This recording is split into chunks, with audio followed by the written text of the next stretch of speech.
todos bem-vindos a mais uma aula do nosso curso sobre a hierarquia dos iluminados. É um curso que fala sobre a grande fraternidade branca da Terra.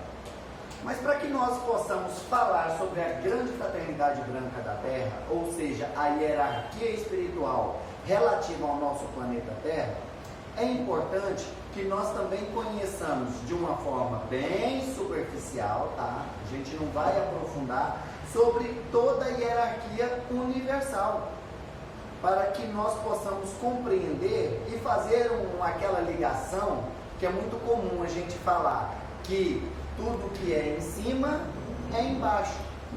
Então nós precisamos fazer uma análise macrocósmica para depois fazermos uma análise microcósmica, para que nós possamos enumerar os cargos, as funções, as responsabilidades, os direitos de cada um dos trabalhadores que trabalham na egrégora energética do planeta Terra. E para nós iniciarmos o nosso curso da noite de hoje, nós vamos falar para vocês, mostrar para vocês dois vídeos que vão ser, assim, vamos dizer, a abertura do nosso trabalho de hoje, para que vocês conheçam um pouco mais sobre essa hierarquia cósmica, certo? Então eu vou colocar aqui para vocês esses vídeos e vocês vão ver que é um assunto assim muito profundo e que não dá para a gente descortinar sobre esse assunto de uma forma bem explicadinha, tá? Por isso, nós vamos nos focar na grande fraternidade branca da Terra, mas nós vamos passar para vocês um pouquinho de conhecimento também sobre a hierarquia universal. Então nós vamos falar sobre a formação do universo, como o universo é formado, sobre as hierarquias universais, para depois nós chegarmos na hierarquia terrena, tá bom? Então deixa eu colocar o vídeo lá para vocês. Um vídeo da visão da ciência canônica sobre a formação do multiverso.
Vocês viram aí um vídeo que mostra a visão de um grupo de cientistas que fundaram uma revista chamada Ciência Canônica. É um grupo de cientistas que tenta estudar, vamos dizer, a formação do universo, tentando encaixar isso com a visão que é trazida pelas religiões. Olha que interessante. É uma revista que tenta casar religião e ciência, astronomia, tudo num pacote só. E eles fizeram esse vídeo e vocês viram lá que eles pegaram desde o menor exemplo para poder citar para a gente como tamanho de referência no nosso sistema solar, e aí foi passando de planeta em planeta, na nossa Lua, o planeta Terra, foi chegando até o nosso Sol e foi de estrela em estrela até chegar nas maiores estrelas conhecidas pelo homem. Eu verifiquei até que eles falam de uma, porque eu sempre achava que a maior estrela conhecida pelo homem era a VY Canis Majoris. Mas depois, vendo esse vídeo aí, eles ainda enumeram uma um pouquinho maior do que a VY Canis Majoris, que fica na constelação de Cão Maior. Então eu achei bem interessante a visão que eles têm nesse vídeo.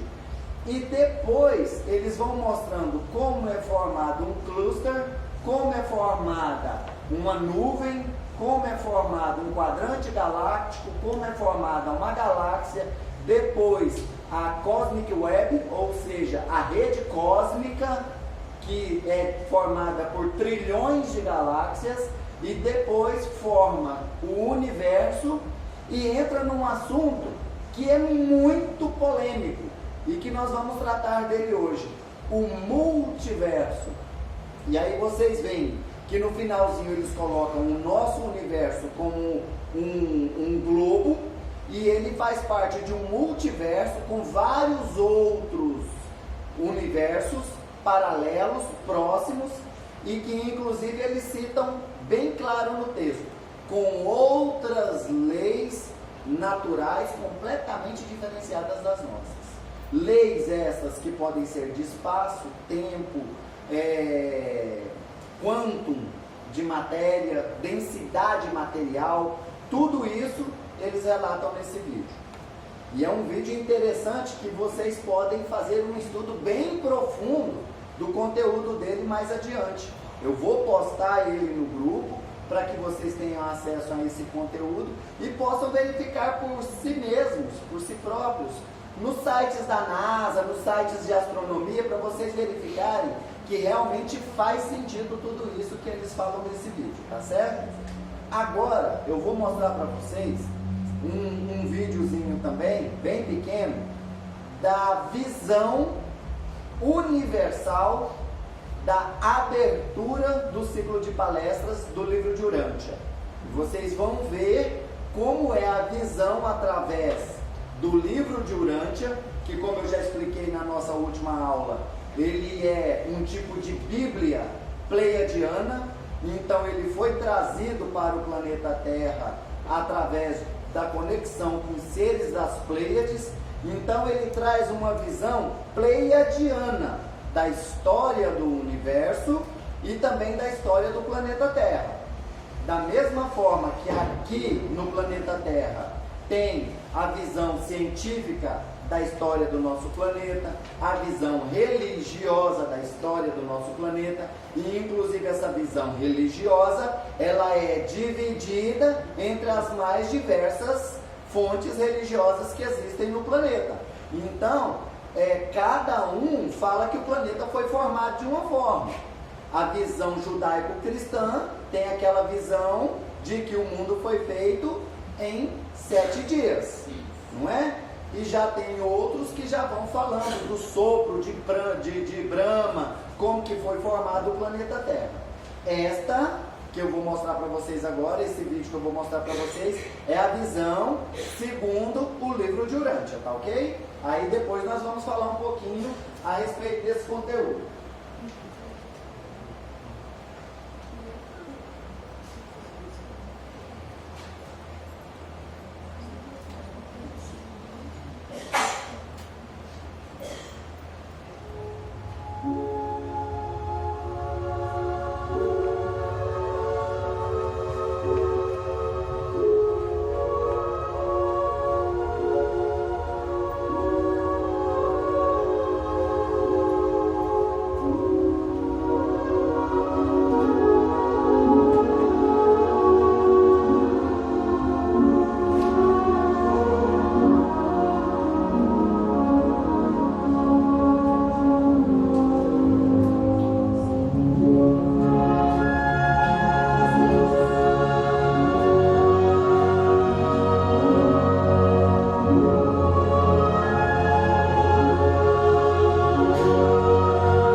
Então vocês viram aí duas visões diferentes sobre como é formado o nosso universo.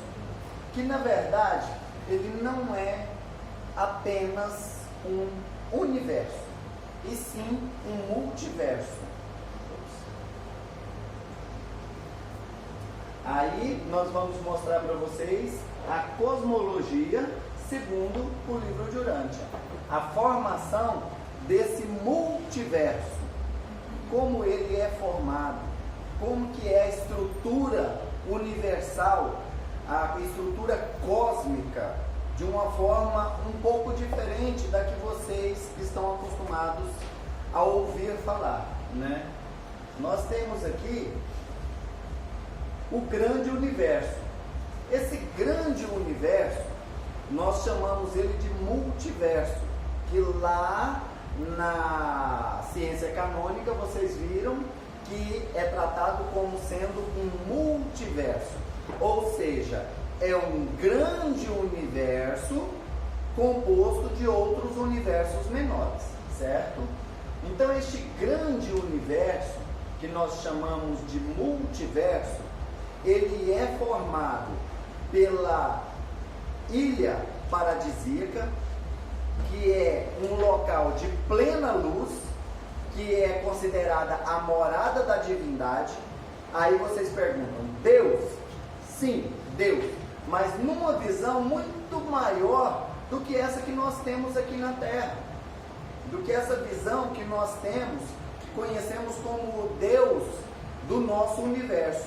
Na verdade, os grandes cientistas chamam esse Deus de a fonte que tudo é. Então essa ilha paradisíaca, essa ilha de pura luz, de onde são emitidas as primeiras supramônadas, a primeira dissociação da luz divina, ela é emitida a partir desta ilha paradisíaca, é a grande sede central desse universo, desse grande universo. A ilha do paraíso é a sede da divindade, é um local de pura luz.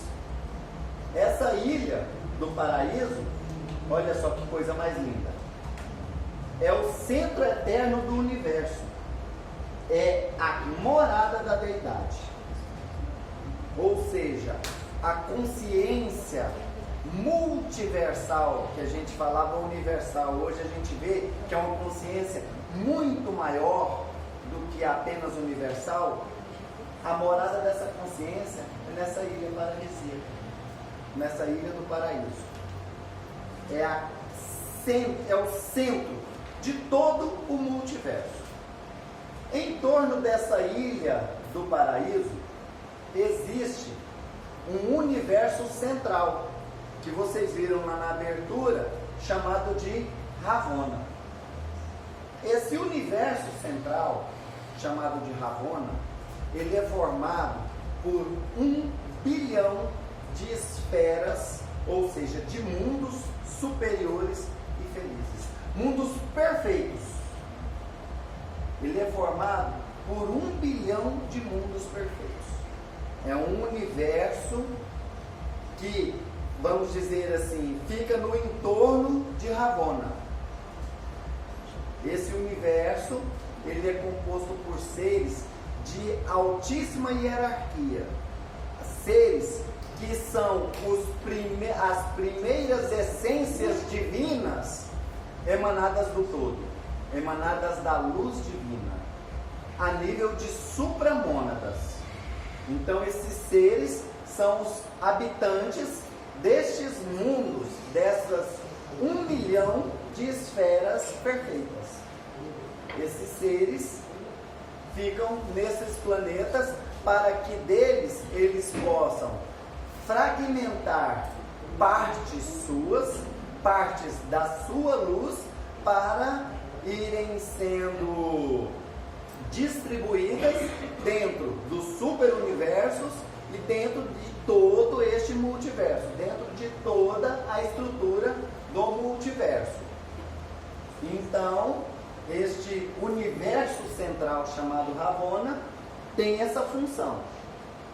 Aí, ó, como que ele é formado? Sim, pergunta? Quando junta tudo, os fractais voltam para a onda, depois junto, vai e volta tudo para a super, não? Ou para um degrau antes? Não, a ideia é justamente essa: sair da luz, descer ao mais remoto nível e depois fazer a escada de ascensão todinha até voltar para a supramônada e da supramônada retornar para a ilha do paraíso. Depois o cara Exatamente. faz o caminho ascensional de volta também, tá? É muito interessante, né? Sai da luz, aí vocês perguntam, mas por que se já estava na luz, para que eu vou sair da luz e ir para total escuridão, lá nos níveis mais inferiores, que são os níveis minerais da formação dos planetas, para depois eu subir essa escada evolutiva todinha de novo e voltar para a luz?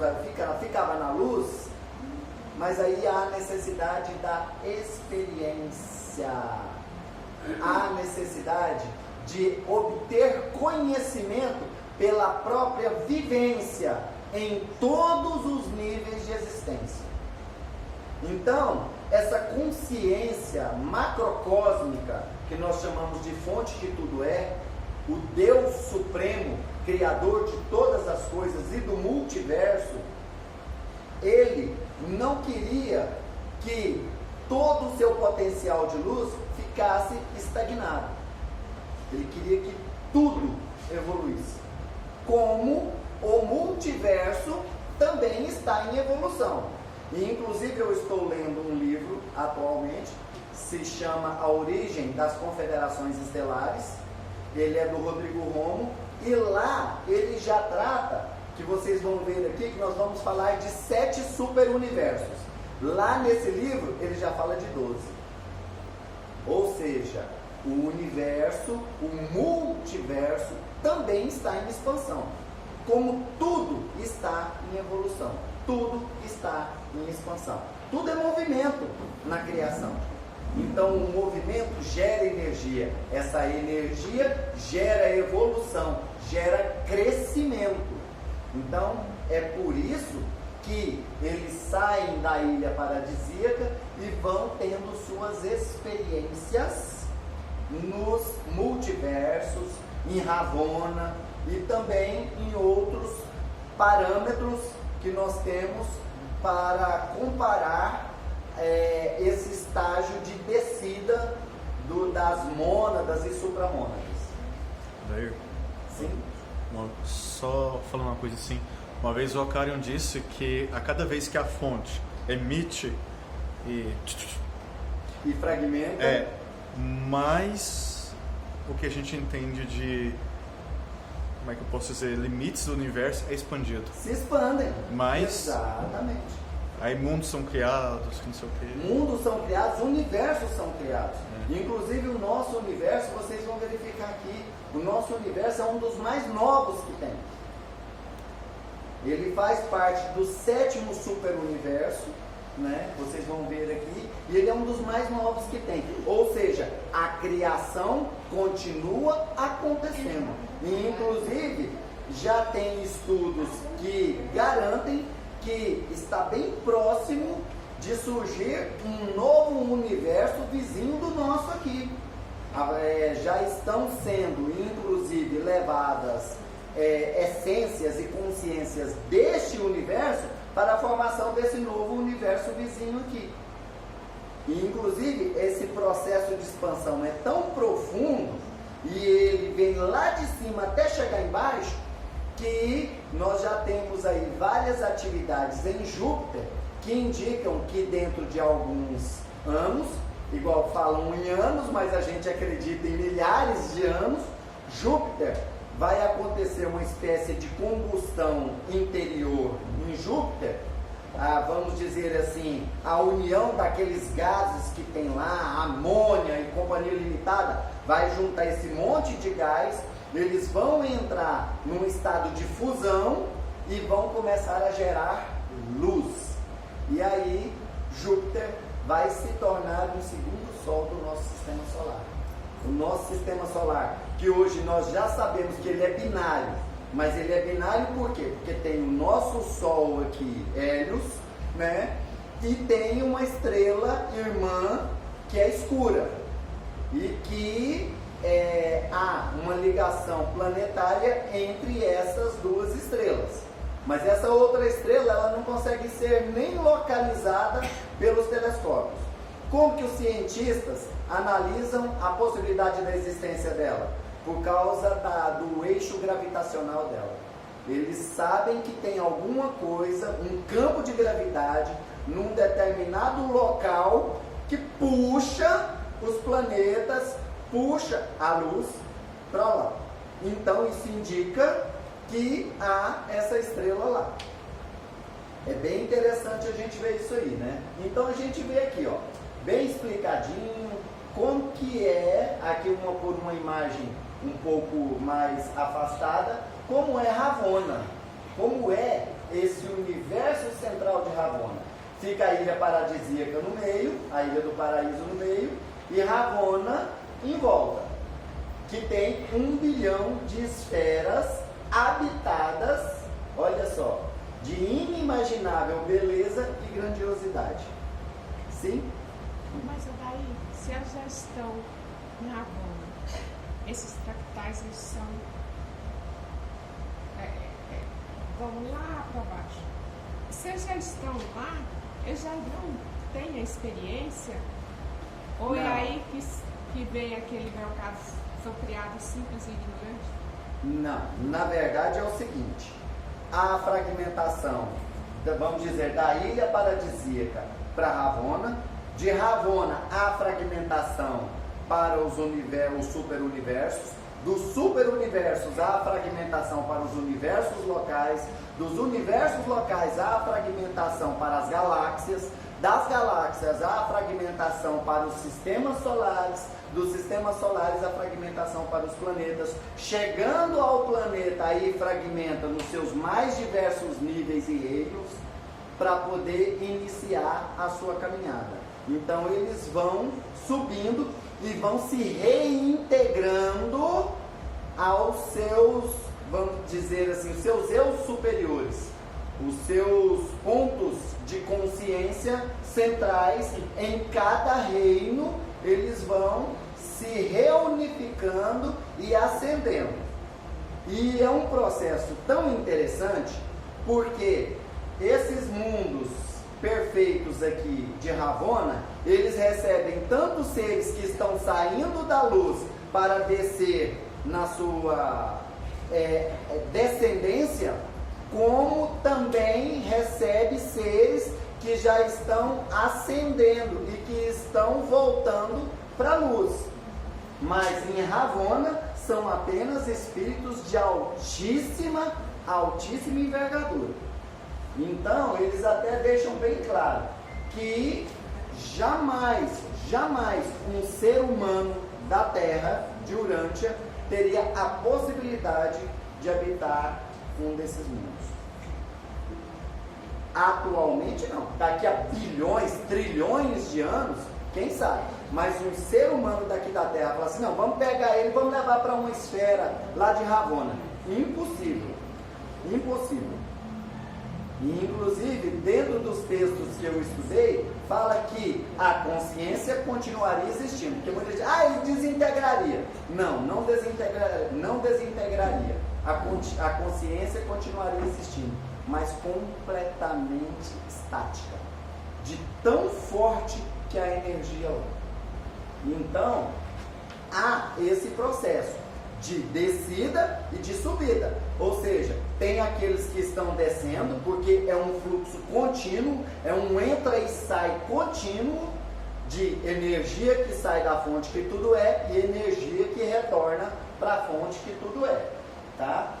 E é interessante, porque nós vemos aqui na imagem uns círculos que tem em volta da ilha paradisíaca e entre a ilha paradisíaca e Ravona. São círculos de 21 planetas. Aqui ainda é Ravona, né? São 7 esferas que orbitam, aqui ó, as 21 esferas sagradas do paraíso, que orbitam o paraíso, que ficam entre o paraíso e Ravona. Então, são 21 esferas sagradas do paraíso. Aí, cada uma delas tem cada grupo delas de 7 esferas tem uma função. A gente vê que as 7 esferas imensas do Espírito Infinito, os 7 mundos luminosos do Filho Eterno, os 7 esferas secretas do Pai. Então formam 21 esferas sagradas do paraíso que ficam orbitando entre Ravona e a ilha do paraíso. É bem interessante a gente ver isso, né? Aí, ó, entre o paraíso e Ravona se encontram as 21 esferas sagradas do paraíso. Para vocês verem, nessas 21 esferas também há um processo, eu até as considero como se fosse assim, o primeiro contato energético dessas supramônadas que se deslocam da ilha do paraíso para com a fisicalidade. Aí as pessoas vêm e falam, daí então é físico igual o nosso aqui. Não.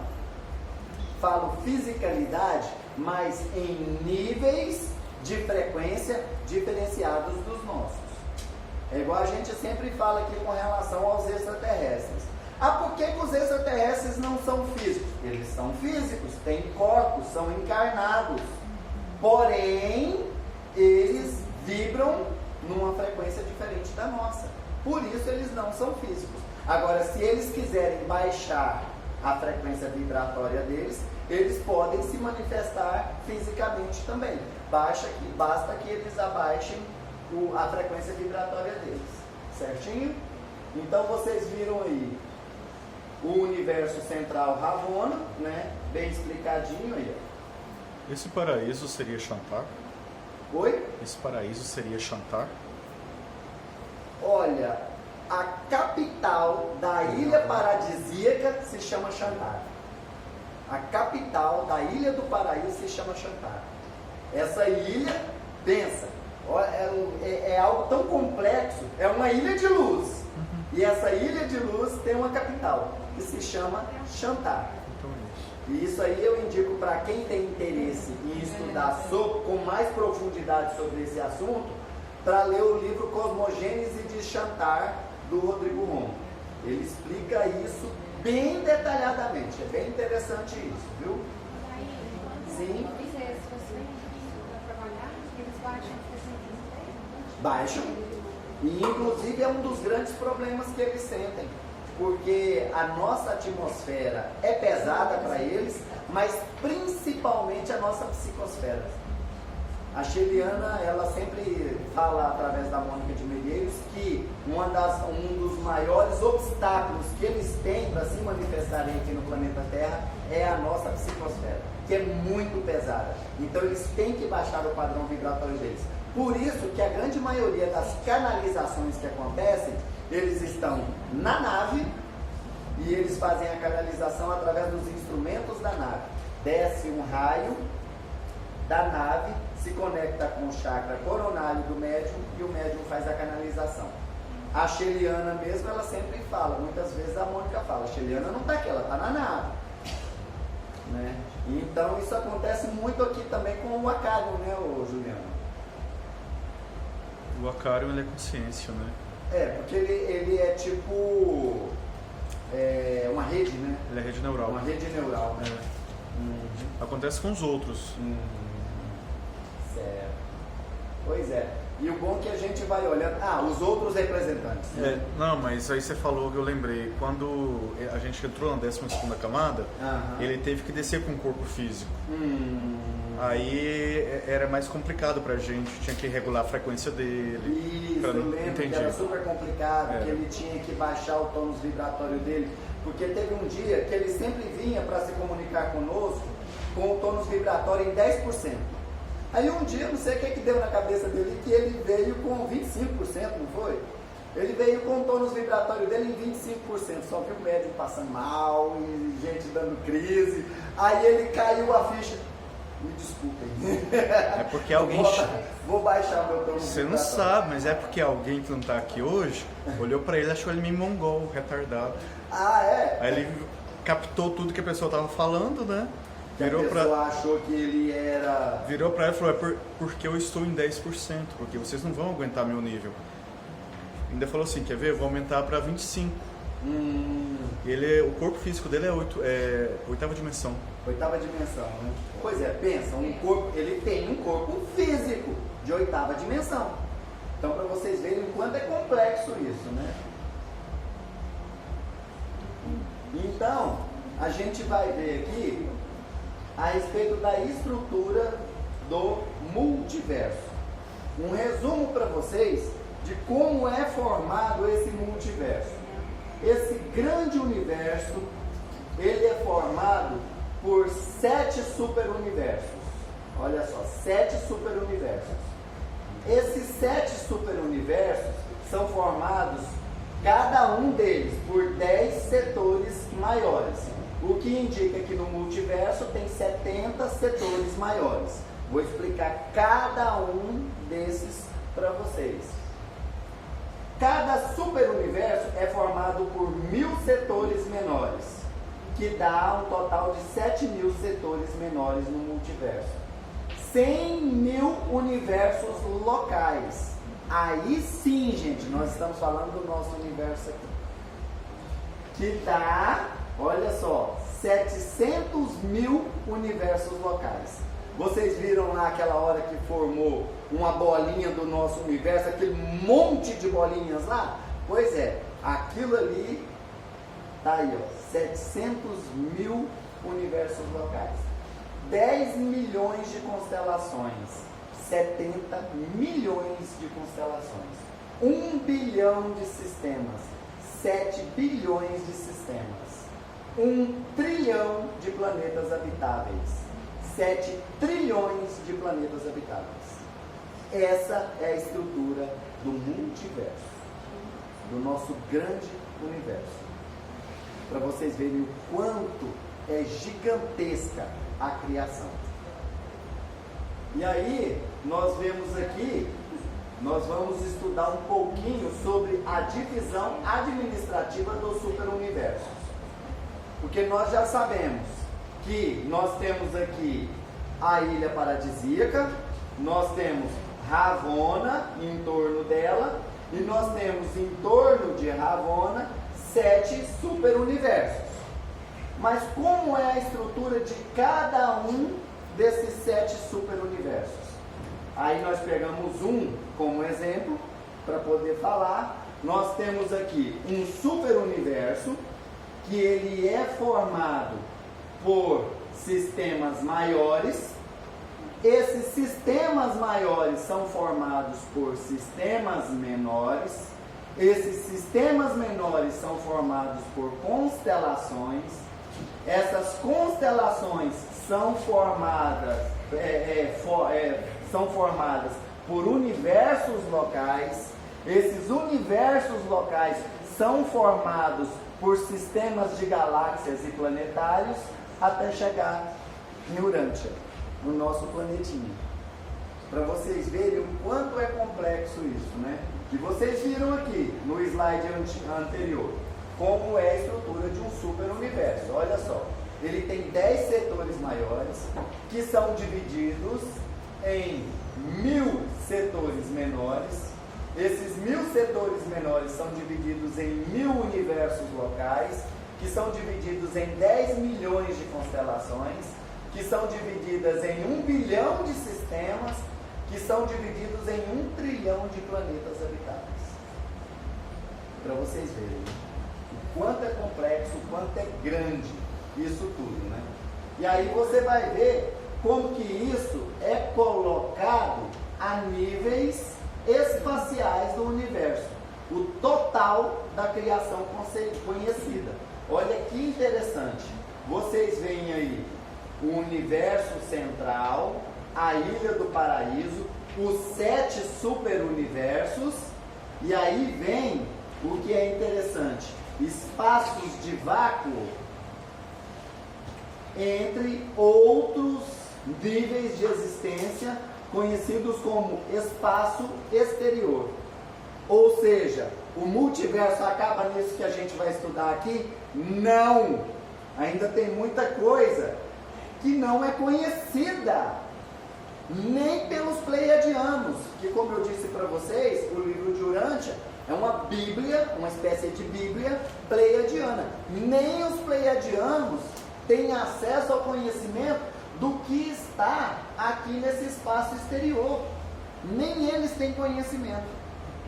Então eles mostraram que ainda existe mais criação, ainda existe uma expansão ainda maior da criação divina. Mas eles falaram assim, ó, não, vamos falar sobre algo que possa ser compreensível a eles. Porque se a gente for aprofundar demais em coisas que nós nem conhecemos também a fundo, vai dar um nó na cabeça deles. Já é difícil a gente entender isso aqui. Já é complicado para entender isso aqui. Imagina entender aquilo ali, ó, o espaço exterior, que é algo desconhecido ainda. E que podem ter lá outras questões energéticas, outras leis de espaço e tempo completamente desconhecidas. E que não há nenhum tipo de registro no nosso universo que possa explicar. Para vocês verem o quanto é profundo. Então, por isso que mostra o total da criação conhecida. Eles nem entram nessa nuance. Eles preferem ficar aqui. Nós vamos falar dos 7 universos para baixo, dos 7 super-universos para baixo. Está de bom tamanho. Não vamos aprofundar muito, não, porque senão a gente não vai dar conta. É conhecimento demais, gente. Para vocês fazerem uma base. Olha a grossura do livro Durante. Se fosse detalhar tudo isso, imaginem o quanto isso aqui seria. Seria essa altura aqui, ó, de livro. Então não dá para poder aprofundar realmente. Mas é para a gente ter uma noção de que a criação não acaba nesses 7 super-universos. Não acaba com essa estrutura aqui, não. Existe algo ainda mais profundo no universo exterior, no espaço exterior. Aqui é a formação, né, dos super-universos e formando o nosso multiverso. Vocês podem observar a sede, que é a ilha paradisíaca, Ravonna, com todos os seus sistemas, e depois os 7 superuniversos. Tem o superuniverso 1, 2, 3, 4, 5, 6, 7. Como eu disse, lá na origem, o Rodrigo Romo já fala em 12 superuniversos. Mas nós vamos ficar com o nosso conhecimento aqui, falando do 7º superuniverso, o superuniverso de Orvonton, que é onde está situado o nosso universo local. Certinho? Olha só, mais um desenho para vocês entenderem a localização dos 7 superuniversos e a forma que eles giram em torno de Ravonna, o sentido que eles giram. Eles giram em sentido anti-horário. Já os 1 bilhão de mundos perfeitos de Ravonna giram em sentido horário. Interessante isso, né? Então, até mesmo na formação do universo, o sistema de energias antagônicas. Uma energia que gira da esquerda para a direita e uma energia que gira da direita para a esquerda. E isso aí explica o quantum energético de tudo que existe, que tem a energia centrípeta e a energia centrífuga, que são as energias que fazem parte do nosso sistema energético, que fazem parte do nosso duplo etérico. Por isso que o nosso duplo etérico, nosso corpo etérico é chamado de duplo etérico, que ele é formado por 2 energias, a energia centrípeta e a energia centrífuga. É uma bateria de 2 polos, polo positivo e polo negativo.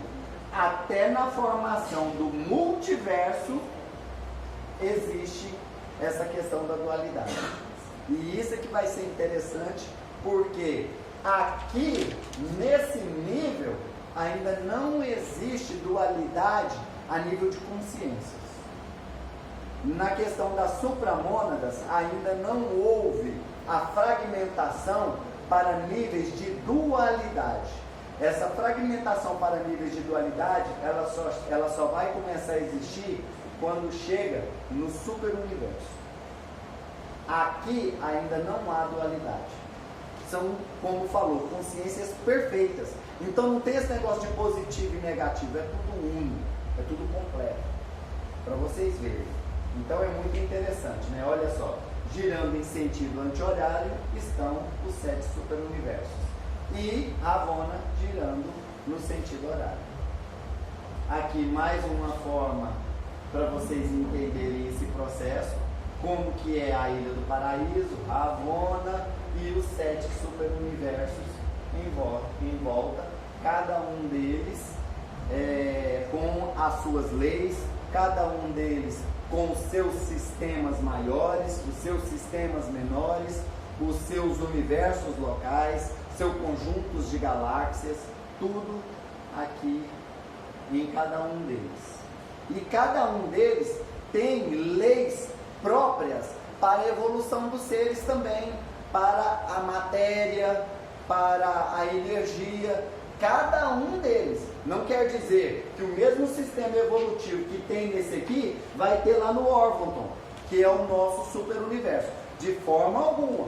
São leis completamente independentes. Vocês viram lá no conhecimento da ciência canônica.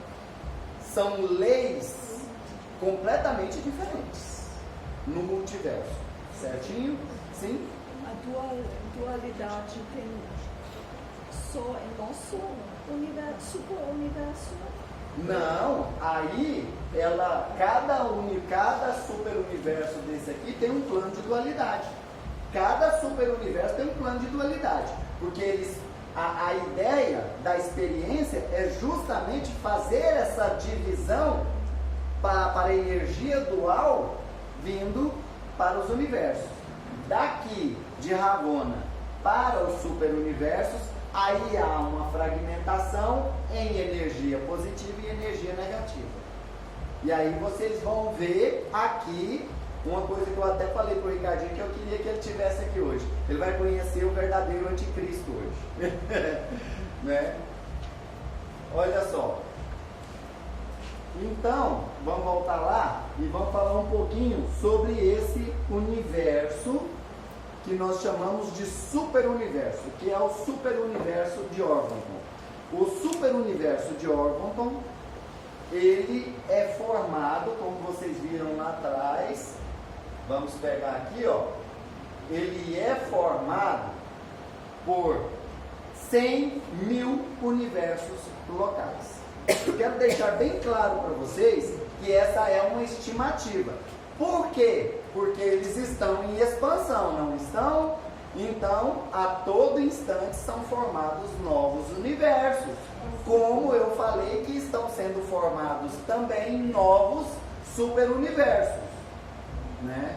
Então, é muito importante. Esse número de 100 mil universos locais, esse número foi dado pela equipe dos Irmãos das Estrelas que trouxeram essas informações através do livro de Urântia, lá em 1935.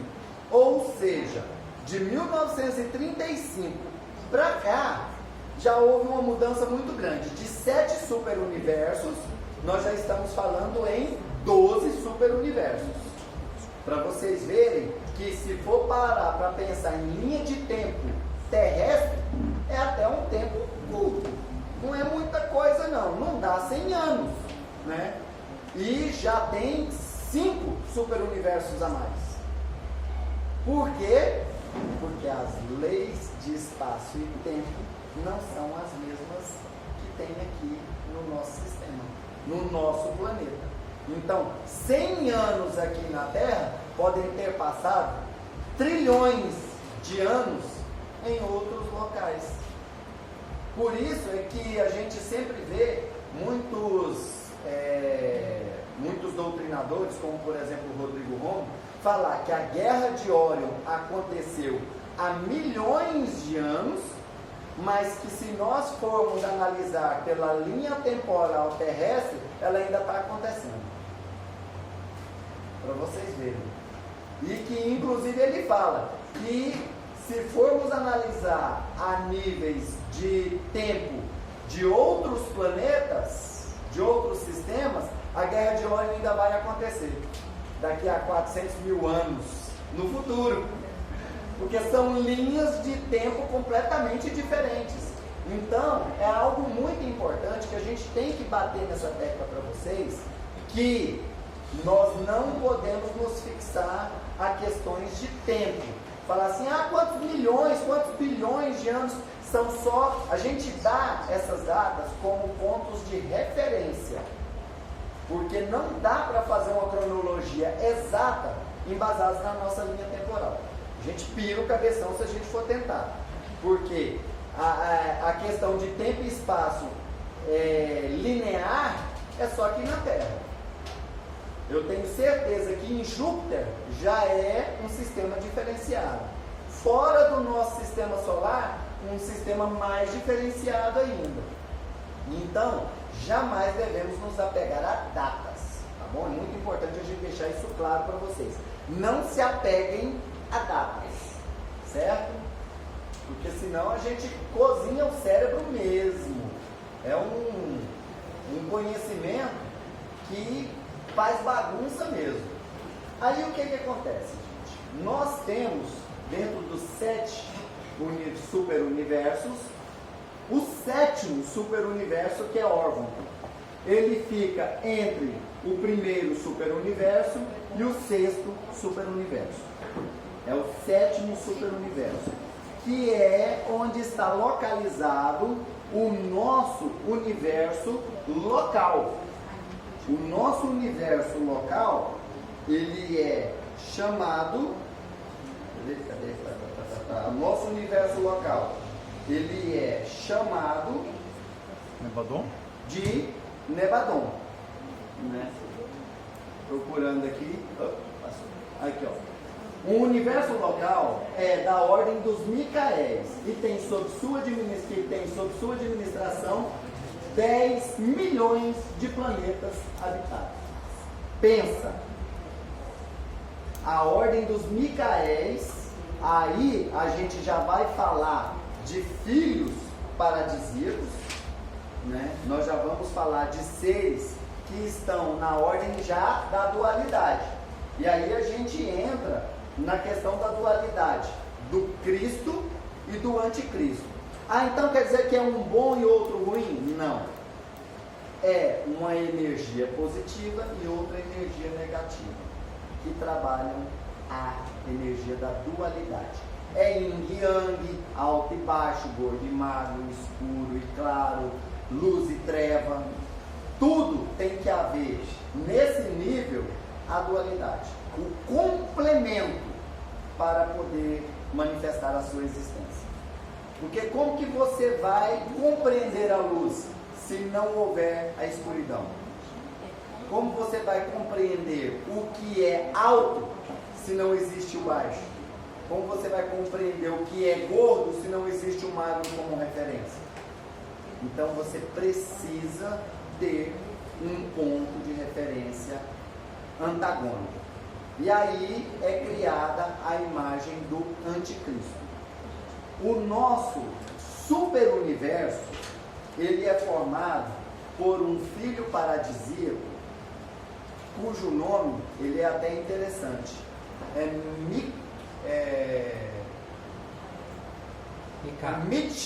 Mitch-Ham-El. Mitch-Ham-El é o filho paradisíaco, dirigente do nosso universo local. O multiverso, que é o multiverso nosso, que é Orvon, ele é dirigido, e eu achei super interessante, aliás, o multiverso não, o superuniverso, que é Orvon, ele é dirigido por 7 espíritos mestres, 7 seres que são chamados de anciães dos dias. Ele é regido por um conselho, ele não é regido por um ser só. Ele é regido por um conselho, a nível de superuniverso. Então ele é regido por um conselho de 7 seres. De 7 seres. Agora, o nosso universo local, ele é regido por um ser só, né? Que aí sim, é o nosso universo local. Cadê aqui? Superuniverso, nosso universo local. Ele é regido por um filho paradisíaco. E esse filho paradisíaco é o Mitch-Ham-El. Aí a gente chama ele de Mika. Né? Aí tem alguns que falam Mikael, outros têm a terminologia somente Mika, né? Chama ele somente de Mika, mas esse filho paradisíaco é o dirigente do nosso universo local. Aí entra a questão da dualidade. E aí, este filho paradisíaco, ele precisava de um polo antagônico, precisava de um polo negativo. Ele era o polo positivo, precisava de um polo negativo. E aí foi designado um outro filho paradisíaco para fazer a figura do anticristo, que é o Anhunta. Então, aí, através, vamos dizer, da junção dessas duas energias, aí é criada toda a energia necessária para a manifestação da vida nos níveis mais inferiores do nosso universo. Certo? O nosso universo local, há a ideia de que ele foi criado há 400 bilhões de anos. E Mika, ele, vamos dizer assim, se desmembrou, se fragmentou da fonte que tudo é há 900 bilhões de anos. E aí ele passou aí 500 bilhões de anos se preparando para promover a criação do nosso universo local. E aí, tendo como energia anticrística, ele sendo o Cristo, o Criador do nosso universo, tendo como energia antagônica Anhunta. Um sistema, ele é formado por milhares de estrelas, né? Mas somente algumas delas têm ao seu redor planetas que têm potencial para a vida humana. Em 1935, quando o livro foi entregue, Satânia, que é o nosso sistema aqui, o nosso sistema já comportava 619 mundos habitados e mais 200 em evolução. Ou seja, tinha 619 já habitados e tinha 200 em evolução. Nosso sistema. Nosso sistema solar? Hã? Quando fala nosso sistema? No sistema de Satânia. Num quadrante galáctico nosso. Ah, tá. O sistema, ele não é o sistema solar, não. Entendi. É um sistema que é tipo um quadrante. Bem, segundo os estudos do Rodrigo Romo, o sistema de Satânia, ele é formado por 41 galáxias. Há pouco tempo, na live dele, ele está trocando a terminologia ações dos dias por ações dos tempos. Parece que o pessoal está lendo, andou questionando ele, alguns conceitos, e ultimamente ele tem trocado ações dos dias por ações dos tempos. Interessante. Eu acho que a ideia, A a coisa do terminologia. dia, a terminologia do dia, está muito restrita, e aí ele anda. Aí ele prefere não falar dos dias mais anciões dos tempos. Eu tenho nas legal. últimas, eu tenho visto, Porque eu não peguei o início da eu história, até anotei. mas ele falava as coisas dos dias.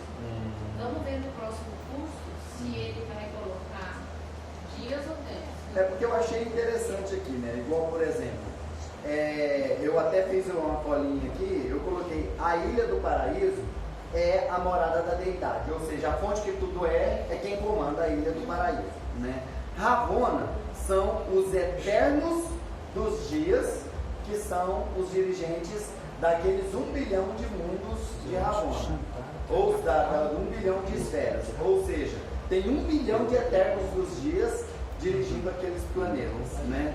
O superuniverso, ele é um conselho formado pelos anciães dos dias, né? Que é um conselho de 7. O setor menor o setor maior, ele é formado por um conceito de 3, né? Que é as perfeições dos dias. Já o setor menor, ele é formado, já comandado por um só ser, que são os recentes dos dias. E já o universo local, aí ele é comandado pelo filho paradisíaco, que no nosso caso é Mika, né? As constelações, que eu achei interessante, as constelações, elas são dirigidas também por um poder trino. Eu acho que esse número 3 é justamente para a questão de voto não ter empate, né? Então é sempre 3, sempre vai dar 2-1. Então sempre as decisões que são tomadas, nunca vai ocorrer o risco de haver um empate nas decisões que são tomadas. São 3 filhos Voronandex, né? Que são os dirigentes das constelações. Eu achei bem interessante isso aí, né? Então, vocês veem aí que o universo, ele continua se expandindo e planetas e mais planetas estão sendo preparados para abrigar vida, e seja ela nos mais diversos níveis de existência, nas mais diversas frequências. E inclusive há muito o que falam sobre a existência de humanos e humanoides em outros planetas. Tem sim. Inclusive a raça humana que hoje nós temos aqui na Terra, ela foi criada primeiramente em Avion. Não foi, Juliano? Foi em Avion. Que essa raça humana hoje que tem aqui na Terra, ela não é original da Terra. A raça humana, como a gente concebe hoje, ela está aqui na Terra há pouco mais de um milhão de anos. Essa que nós temos aqui hoje. Porque nós já tivemos outras raças aqui, sim, humanoides, híbridas, sim, mas não raça humana como essa que nós temos hoje.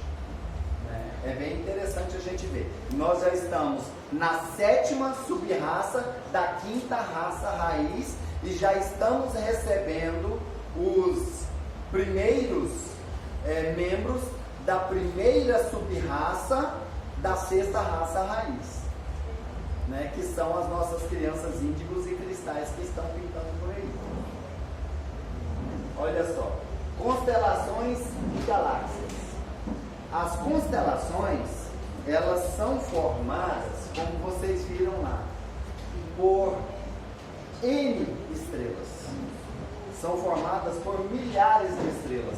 A gente teve uma concepção errada, trazida principalmente pela astrologia, de que constelação são somente aqueles montinhos de estrelas que quando você desenha, formam algum tipo de elemento, algum ser, algum bicho, como por exemplo as constelações do zodíaco, né?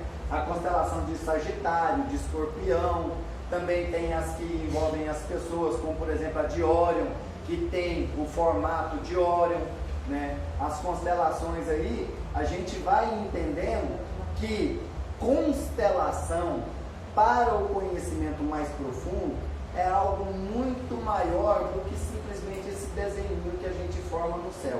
É um quadrante do céu. Constelação, para a astronomia, é considerado um quadrante do céu. Aqui, ó, deixa bem claro, a constelação é um grupo de estrelas que aparecem próximas umas das outras no céu. E quando são ligados, formam uma imagem de um animal, um objeto ou seres fictícios, né? Isso aí, a gente teve essa concepção errada, porque é do senso comum.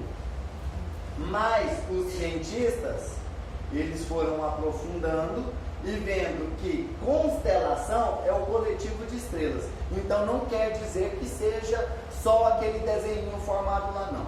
É um conjunto de estrelas, certo?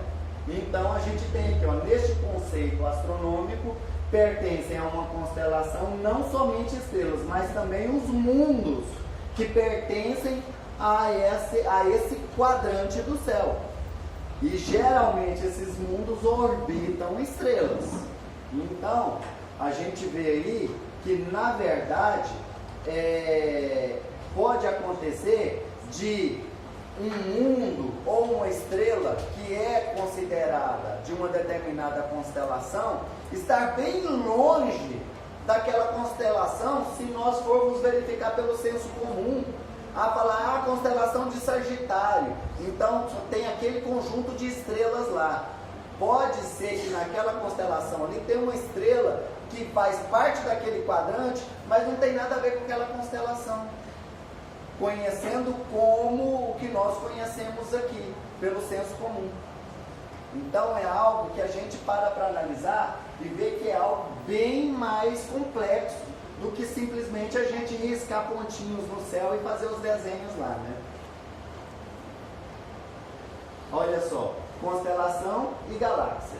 A gente vê aqui, ó, a constelação, a galáxia de Andrômeda, que ela é conhecida como Messier 31 ou NGC 224, é uma galáxia em espiral, localizada a cerca de 2,54 milhões de anos-luz de distância da Terra, na direção da constelação de Andrômeda.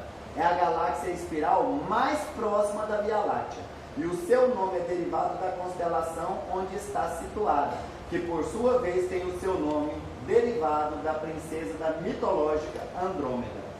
Para vocês verem, a galáxia mais próxima da Via Láctea é a que chamam de nebulosa de Andrômeda, né? É uma galáxia chamada Andrômeda, né? Ela é bem maior do que a nossa Via Láctea, mas ela também é espiralada, como a nossa Via Láctea. Então ela foi dada como um referencial, um exemplo de galáxia espiralada. Aí, baixando a nível cósmico, nós chegamos ao nosso sistema solar.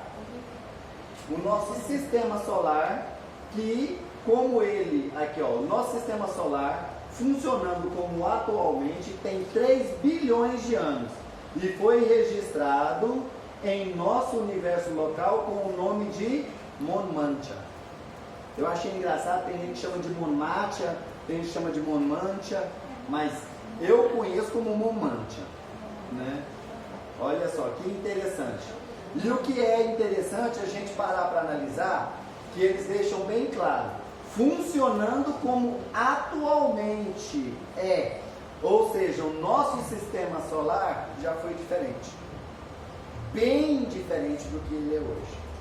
Por exemplo, no livro Contagem Regressiva, é dado que o nosso sistema solar ele foi criado inicialmente com 16 planetas habitados.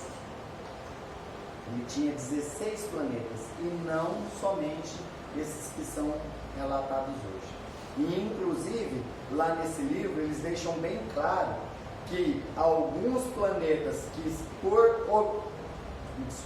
por orbitarem outros planetas são considerados satélites, mas são planetas, e inclusive alguns até maiores que a Terra, né? 16 planetas. Exatamente, 16. Mas houveram eventos que provocaram a saída de alguns planetas do nosso sistema e também a destruição de alguns deles.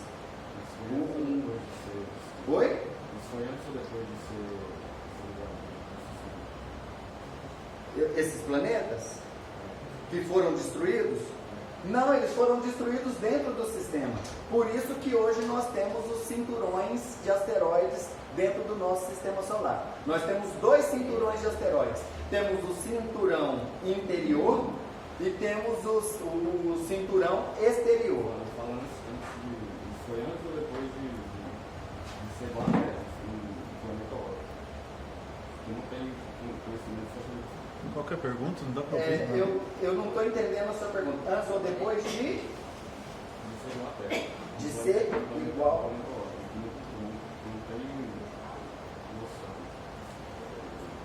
Não tem noção. Não tem noção.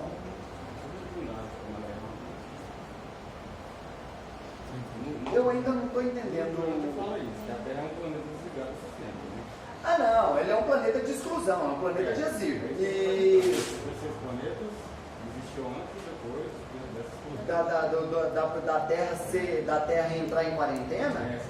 Não, tem planeta que foi destruído bem antes, tem planeta que foi destruído, que foi expulso do nosso sistema bem antes também, e tem planetas como, por exemplo, o Tiamat, né? O Tiamat não, o Maldek, que foi destruído há aproximadamente 470 mil anos atrás. Então pensa, mesmo depois que a Terra entrou como mundo de exclusão, teve planeta que foi destruído ainda, tá? Que foi o planeta Maldek, né? E a gente tem aí, sim, Júnior? Porque eu só queria que eu comecei a lembrar aqui, eu fiquei meio duvidoso, quando você falou daquela questão de Avion, dos humanos, né? Segundo aquela canonização do Akarian, que ele disse que os primeiros humanos do universo foram semeados em Avion. Ah, certo. Os primeiros humanos desse universo. Exatamente. Que, se eu me recordo bem, em algum lugar das Pleiades. Por isso que a gente tem imagens, né, entre aspas, de pleiadianos humanos, né, louros, altos, cheiram, certo. né? Entendeu? Sim. Pergunta? Esses planetas, eles eram planetas rochosos também, como a Terra, Marte, Vênus, e também a vida baseada em carbono como nossa? Não.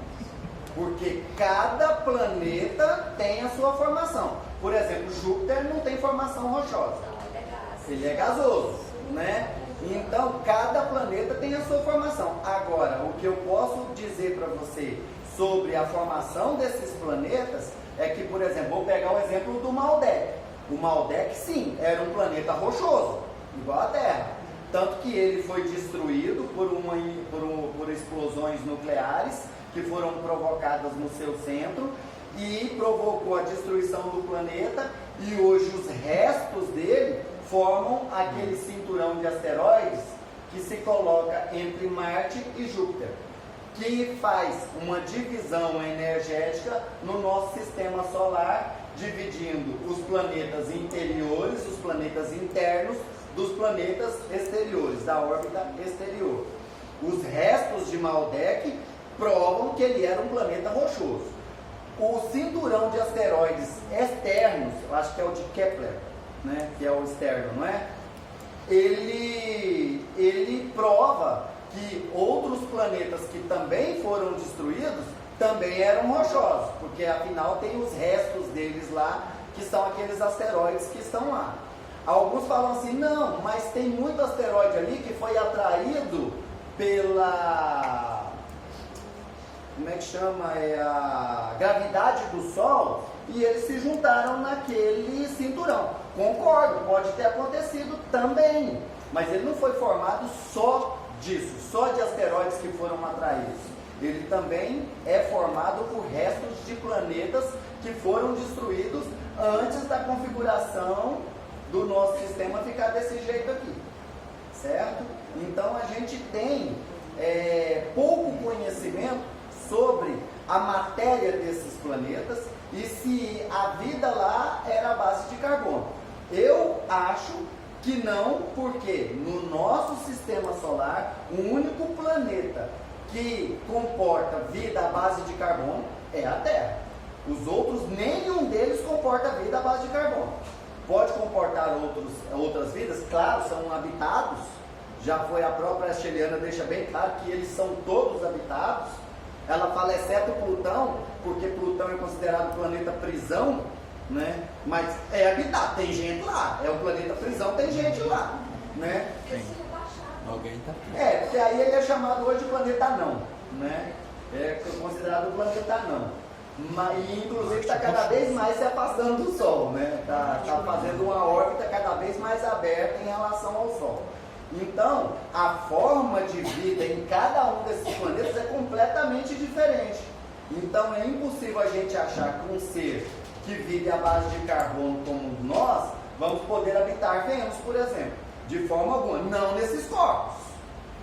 Nós vamos ter que vamos supor, num processo de ascensão, em que nos é possibilitado ir para Vênus, nós vamos deixar o nosso corpo terrestre aqui, vamos deixar que o nosso plano de corpos energéticos seja desintegrado, nossa consciência vai ser transmigrada para aquele mundo e lá nós vamos passar por um processo de harmonização energética com o quanto energético daquele planeta, formando os nossos corpos para se adaptar, para que eles se adaptem à energia morontial daquele planeta.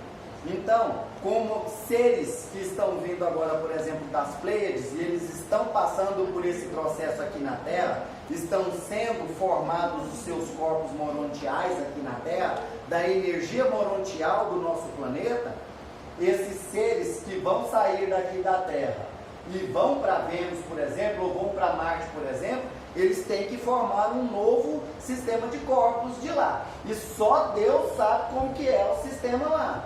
Porque nós conhecemos aqui o sistema que é dado desde o hinduísmo até o conhecimento mais profundo que vem hoje. A gente pega o corpo físico, duplo etérico, astral, emocional, mental inferior, mental superior, búdico, átmico, causal e morontial, a nível terra, né?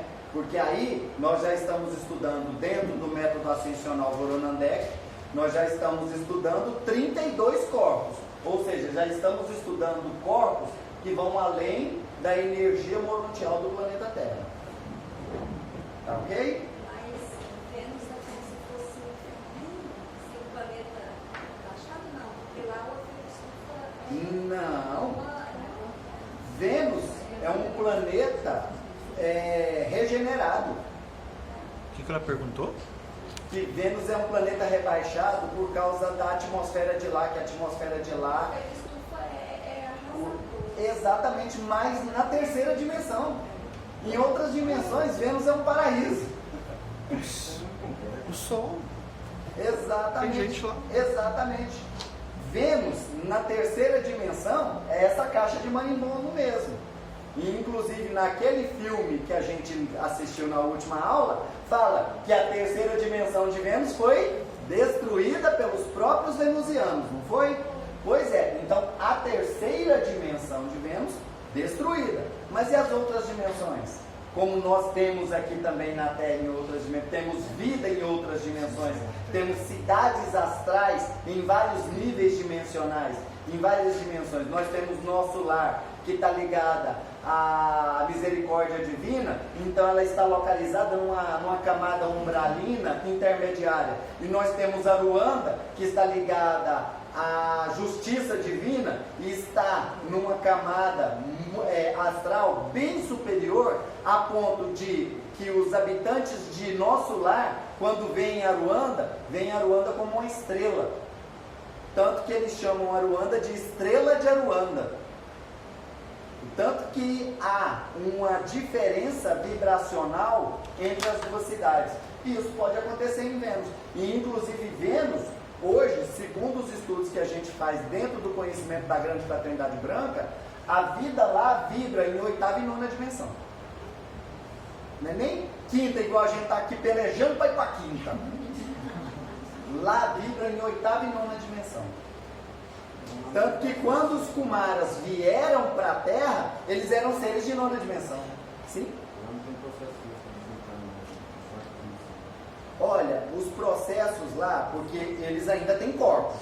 Quero deixar bem claro isso. Então esses corpos podem ser, eles vivem, vamos dizer, muitos anos, né, uma vida bem longa, mas eles ainda deixam esses corpos, mas é um processo que não é um processo doloroso igual aqui na Terra, não. Lá é como se fosse trocar de roupa. Eu tô com a roupa velha suja, então eu vou trocar de roupa. Eu tiro essa roupa, tomo um banho energético e pego uma roupa nova e visto. Pronto. Não tem esse sofrimento que há aqui na Terra, com a morte, e desespero e dor. Não existe isso. Então, eles têm corpos, eles são encarnados. Então eles têm corpos, só que os corpos são bem mais sutis, o que proporciona a eles uma vida bem longa, igual a própria Sheliana mesma fala, né? Que lá no planeta dela eles vivem em torno de 400 anos e que ela tem 350. Na nossa linha de tempo aqui ela tem 350 anos. Tanto que ela está falando na possibilidade de a hora que ela inteirar os 400, ela desencarnar e vir a reencarnar na Terra. Mas ela deixou bem claro, só quando a Terra for um mundo de regeneração. Não reencarne quando for de expiação e prova. E se não virar de regeneração e cair em Terra Cruz, não reencarne. Aí é 900 anos de Terra Cruz, não reencarna aqui de jeito nenhum. Então pensa, ela tem a opção de escolher. Olha que legal, hein? Então é importantíssimo a gente ter a noção de que não tem vida à base de carbono em nenhum dos outros planetas, mas pode ter vida das mais diversas configurações e nos mais diversos níveis vibracionais, tá certo? Então aí, ó, nós vemos hoje a configuração do nosso sistema como ele é hoje. Tem o Sol, Mercúrio, Vênus, Terra, Marte, Júpiter, Saturno, Urano, Netuno e Plutão. E nós já temos conhecimento de que nas luas de Júpiter, dentro das luas de Júpiter, existem luas lá que são consideradas planetas, inclusive habitados, e também de Saturno. Lua de Saturno que é habitada. Isso aí, os livros espíritas falam muito a respeito disso. Tem aquele livro da Mãe Maria, A Vida no Planeta Saturno, que é bem interessante. Ela fala da experiência dela em conhecer Saturno. Nós temos aí o livro do Ramatiz, A Vida no Planeta Marte e os Discos Voadores, que fala sobre a vida no planeta Marte. Nós temos Num Outro Mundo, que é do Rochester, que ele fala sobre a vida no planeta Vênus, que inclusive é chamado de Dangman, né? E já temos Cartas de uma Morta, do Chico Xavier, em que ele narra a experiência da mãe dele numa viagem a Júpiter. Então vocês veem que a espiritualidade terrestre já está trazendo informações de como é a vida nesses outros planetas. Se a gente for ler Túnia, conversando com os humanos, vocês vão ver ela falar sobre a vida em Urano, que inclusive é um planeta de atmosfera aquosa, para vocês verem o tanto que é interessante, né? Então todos eles têm vida, só que nos mais diversos níveis vibratórios. Certinho? Daí, essas crianças que vêm na arte pura aqui, de vez em quando você fala assim, a gente não conhece de Teratoso, né? É de Urano ou pode ser de outros planetas? Não, pode ser de outros planetas. Nas Pleiades tem muito planeta aquoso, em Órion tem muito planeta aquoso, inclusive em Sírius tem planetas aquosos ali, principalmente na região de Sírius B, que tem planetas aquosos, que é de onde vieram os cetáceos que estão aqui na Terra hoje. Baleias, golfinhos, vieram desses planetas lá, de Sírius B. Para você ver que interessante, hein? Então, planetas de atmosfera aquosa tem em todos os lugares. E as formas de vida são as mais variadas que existem. Certinho? Para vocês verem uma coisa interessante. O tanto que nós somos pequenos. Tanto que eu achei até interessante. Eles colocaram aqui, ó, subnitrato de pó de nada. O tanto que nós somos pequenos. Alguns falam assim, a poeira do espaço, nós somos pós das estrelas, e patati patatá. Eles foram mais radicais aqui.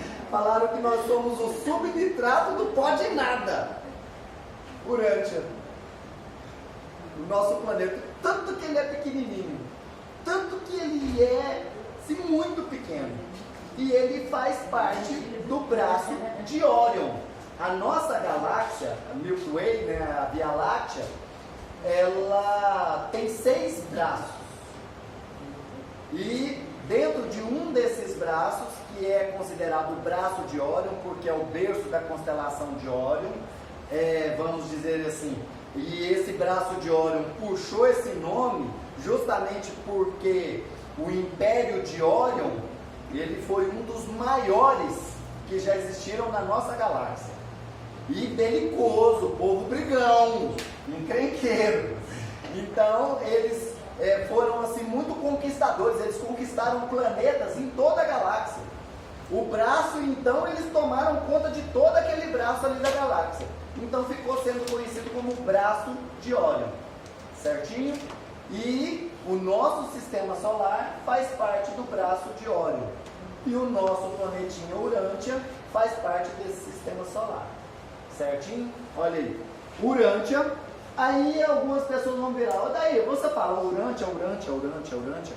Mas não é Terra o nome desse planeta? Na verdade, o nome Terra, ele foi dado pelos seres humanos. Foi dado por nós. E o planeta Terra, ele tem vários nomes. Porque dá nome ao planeta Terra cada civilização que vê ele de uma determinada forma, numa determinada época, de um determinado ângulo, como nós fizemos com o nosso sistema solar. O nosso sistema solar, os planetas, eles começaram a ser descobertos lá na antiguidade. Os gregos, os egípcios, os romanos, os persas, é que começaram a localizar esses planetas, porque eles estudavam as constelações e viram que tinha um sistema que girava aleatório a essas constelações. E eles foram verificar, tem uma estrela ali que um dia ela está aqui, outro dia ela está ali, e ela não faz parte daquela constelação, nem daquela, o que é aquilo? É um planeta, faz parte do nosso sistema solar. E eles tinham as suas divindades, os seus deuses. Então eles foram dando nome a esses planetas de acordo com os seus deuses. Começaram, claro, com aqueles que são mais perto e que foram mais fáceis de serem visualizados: Vênus, Marte e Júpiter. Então já começou aí a dar o nome dos deuses daqueles povos, porque eles, então aquele planeta ali simboliza o deus Marte, simboliza a deusa Vênus, e aí foi criando essas concepções aí. E depois, mesmo depois, os cientistas se empolgaram com isso e continuaram as descobertas dos outros planetas e dando nomes também de deuses. Mas chegou numa época em que resolveram fazer um consenso em que aquele que encontrasse o planeta ou a estrela podia dar um nome para ela. E aí começaram a fazer algumas modificações, como por exemplo assim, eu encontrava uma estrela nova, que ninguém catalogou, ninguém tinha conhecimento dela. Eu poderia escolher o nome para essa estrela. E aí, como é estrela demais, eles começaram a dar números e colocando o nome ou o sobrenome daquele que encontrou. Como eles fazem hoje com os cometas, como eles fazem com os asteroides. Um cientista encontrou um cometa, eles dão o nome daquele cientista para aquele cometa. Bota o número dele e coloca o sobrenome daquele cientista nele, né? Então é por isso que o que chamam de Nibiru, né, os esotéricos chamam de Nibiru, a NASA chama de Elenin.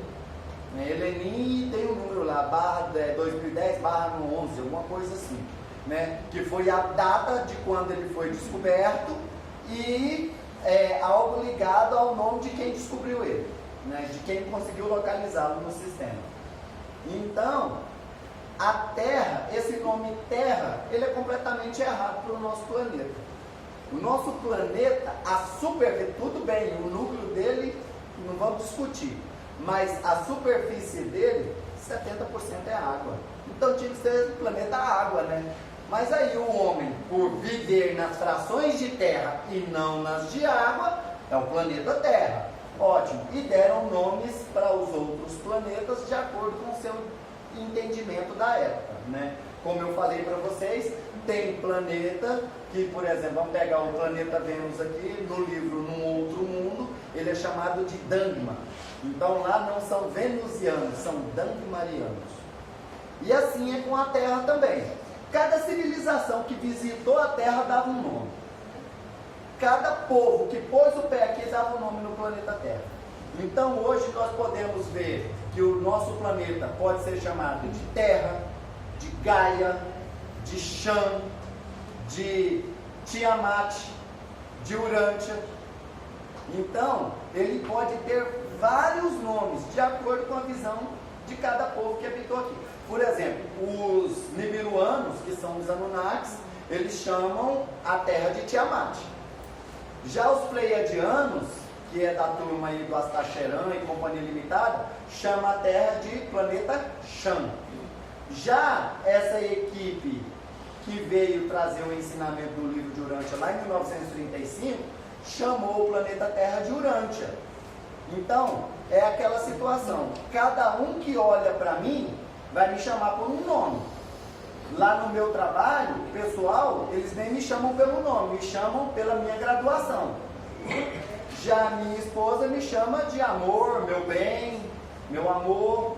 Minha filha me chama de papai. Meus amigos me chamam de Odair. Minha mãe me chama de filho. Odin. Hã? Eu chamo ele de Odin. O Juliano me chama de Odin. Então, cada um me chama de uma forma, porque cada um me vê de uma forma. E isso acontece com o planeta Terra também. Tá? Então, nós vimos que nós fomos descendo lá do sistema da formação do multiverso até chegar no nosso planetinha aqui, Urântia, que é o terceiro planeta a partir do Sol e é registrado com o número de 606 do sistema de Satânia. Urântia atingiu o seu tamanho atual há 1 bilhão de anos atrás. A vida humana surgiu no planeta há 1 milhão de anos. Isso aqui, eu sempre falo para vocês, referência, tá? Porque, na verdade, eles consideraram a vida humana dessa raça nossa aqui agora. Eles não contam as outras raças anteriores, que foi a primeira raça raiz, a segunda raça raiz, a terceira raça raiz, a quarta raça raiz. Eles consideraram a 5ª raça raiz, que é essa nossa, a raça ariana. E aí eles consideram 1 milhão de anos.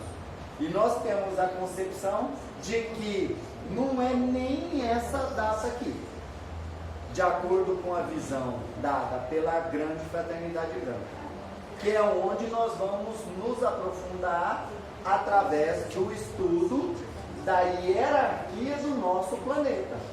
Nós temos aí mais alguns dados a respeito de Urântia, né? Nós temos aqui o número de inscrição dele lá no paraíso, ou seja, pensa, olha o tanto de planetas que tinha antes de Urântia, registrados antes de Urântia.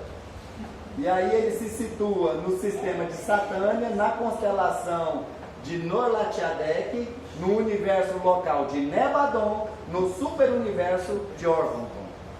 Para vocês verem, hein? Então vocês vão ver aí, ó, em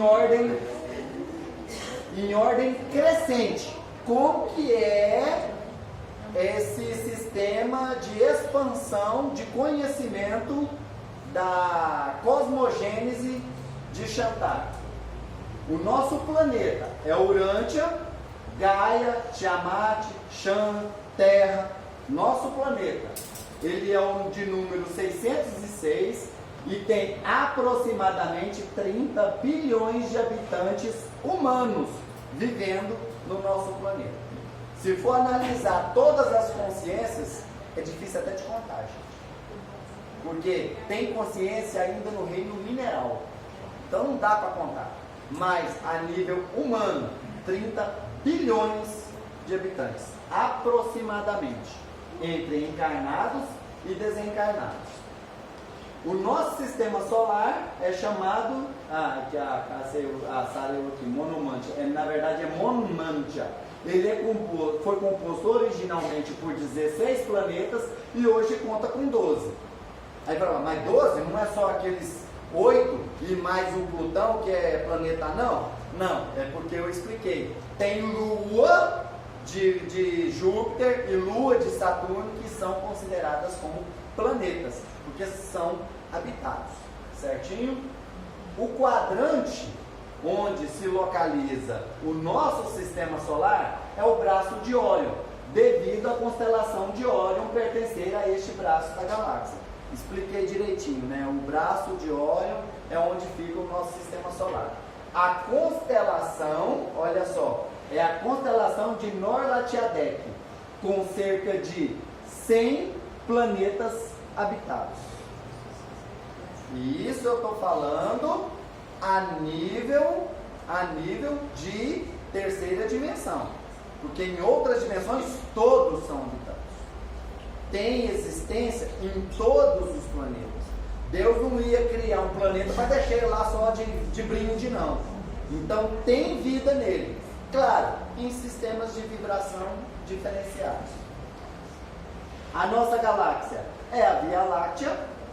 Ela tem 200 bilhões de sóis, 200 bilhões de estrelas, cada um com o seu sistema de planetas. Então pensa, numa galáxia com 200 bilhões de sóis, aí tem gente que acha que só tem vida no planeta Terra. Cada sol com seu sistema de planetas. Tem sol que ele é tão grande, igual eu vou pegar VX com Canis Majores, 2.100 vezes maior do que o nosso Sol. Ela é tão grande que tem outros sóis que orbitam ela. Tanto que nós temos um exemplo, Alcione. Alcione, o campo gravitacional de Alcione, ela não é tão grandona, mas o campo vibracional, o campo gravitacional de Alcione é tão grande que o nosso sistema solar orbita Alcione. Para vocês verem que ela fica no centro das Pleiades, então todo o sistema de planetas das Pleiades gira em torno dela, né? O nosso sistema, que é o sistema de Satânia, ele é composto por 41 galáxias. É um quadrante do nosso universo, um pedacinho do nosso universo que é composto por 41 galáxias. O nosso universo local é Nebadon, e aí ele tem uma centena de constelações. O nosso setor menor é o setor de Enza, que tem 100 universos locais, pequenininho, né? Pensa. E o nosso setor maior é o Esplandon, que tem uma centena de setores menores. É muita coisa, não é, gente? Aí a gente chega ao super universo de Orvonton, que tem 10 setores maiores, e o nosso multiverso, que é formado por 7 superuniversos, tendo como capital a ilha paradisíaca, cercada por 1 bilhão de esferas perfeitas, habitadas de Ravonna. Para vocês verem a complexidade, hein? De baixo para cima, até chegar na formação do multiverso. Muito profundo, não é, gente? Demais. Muito conhecimento. E aí eu peço a vocês que não se atenham somente ao que foi passado para vocês aqui nessa aula hoje. Que busquem conhecimento nas palestras do ciclo de palestras do livro de Urântia. Aconselho a lerem também de uma forma bem sábia o livro de Urântia e buscar conhecimentos em outras literaturas, como eu sempre cito, Rodrigo Romo, eu cito o Bendaidi, né, com contagem regressiva. Ele dá uma aula em contagem regressiva, é um livro muito bom. Então tem muita informação que vocês podem pegar, muita, mas muita mesmo. Eu falei hoje dessa formação de baixo para cima, né? Aí ó, em ordem crescente, da terra para cima. E nós fomos falando para vocês, né, como que são designados os logos de cada um desses sistemas. A gente não falou do logos que é o logos solar nosso, nós não falamos do logos galáctico. Porque isso, nós vamos entrar nesse assunto quando nós formos falar da hierarquia planetária terrestre, da hierarquia dos iluminados. Por que nós temos que falar para vocês desse conteúdo somente lá? Porque se a gente falar aqui agora, vai ficar desconexo o conteúdo. Por quê? Porque parte da hierarquia terrestre veio de outros sistemas. Então é preciso explicar para vocês quem são os logos galácticos, quem é o logos do nosso sistema solar, quem é o logos do nosso planeta, que o nosso planeta tem a sua regência espiritual, a sua hierarquia espiritual. O nosso sistema solar também tem a sua hierarquia espiritual. O nosso sistema galáctico também tem a sua hierarquia espiritual. E aí a gente vai ver a sede de cada uma dessas hierarquias, né?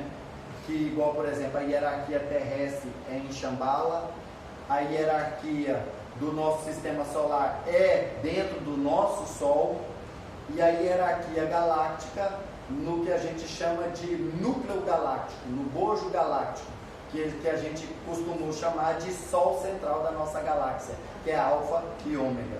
Então nós vamos falar dessas hierarquias na nossa próxima aula, já entrando no conteúdo do curso propriamente dito, que é a hierarquia dos iluminados da Terra.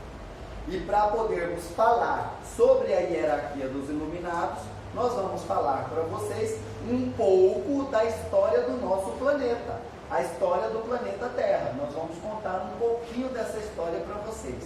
Vamos falar sobre as raças que aqui vieram, né? A primeira raça raiz, a segunda, a terceira, a quarta, aí chegou na nossa, como que houve a queda, como que foi o processo de exílio, como foram feitos os processos de exílio, como a Terra se tornou um planeta de quarentena, um planeta de exclusão. Nós vamos saber aí a data exata desse momento em que houve esse processo de exclusão, que foi com a chegada dos primeiros exilados aqui no planeta Terra há 22 milhões e meio de anos. E aí nós vamos ver como que foi a reação do Logos Galáctico com relação a isso, porque foi feita uma reunião, um concílio galáctico para decidir o futuro do planeta Terra, e naquela ocasião foi decidido que ia acontecer com o planeta Terra o que aconteceu com os outros. O planeta Terra seria expulso do nosso sistema solar, ele seria banido do nosso sistema solar. E aí teve um ser de altíssima envergadura espiritual que assumiu a responsabilidade pelo nosso planeta e falou assim: não, bateu no peito e falou, deixa que eu cuido. E o pior é que o problema é que é o seguinte, ele achou que ele ia ficar aqui pouco tempo. Realmente, tanto que ele deixou o complemento divino dele lá no planeta de origem dele, né, achando que ia ficar aqui pouco tempo. E ele ficou aqui 18 milhões e 600 mil anos. Ele falou, caraca, eu pensei que eu ia ficar, sei lá, 1 milhão de anos, no máximo. E eu fiquei isso tudo. Por quê? Porque o tombo do planeta Terra foi muito grande. E aí nós vamos passar todo esse conteúdo para vocês nesse curso nosso, sobre a hierarquia do nosso planeta, toda a hierarquia do nosso planeta, do logos planetário até o mais simples dos elementais. Nós vamos passar para vocês. Passando pela hierarquia dos 7 raios, vamos falar de cada um dos raios, de cada um dos departamentos, os seus chorrãs, os seus administradores de cada um dos raios no nosso curso. Muito obrigado a todos. Eu quero perguntar, tem alguma pergunta, gente? Alguma dúvida? Muitas, né? Muito obrigado a todos, boa noite a todos e até a nossa próxima reunião. Namastê. Gratidão.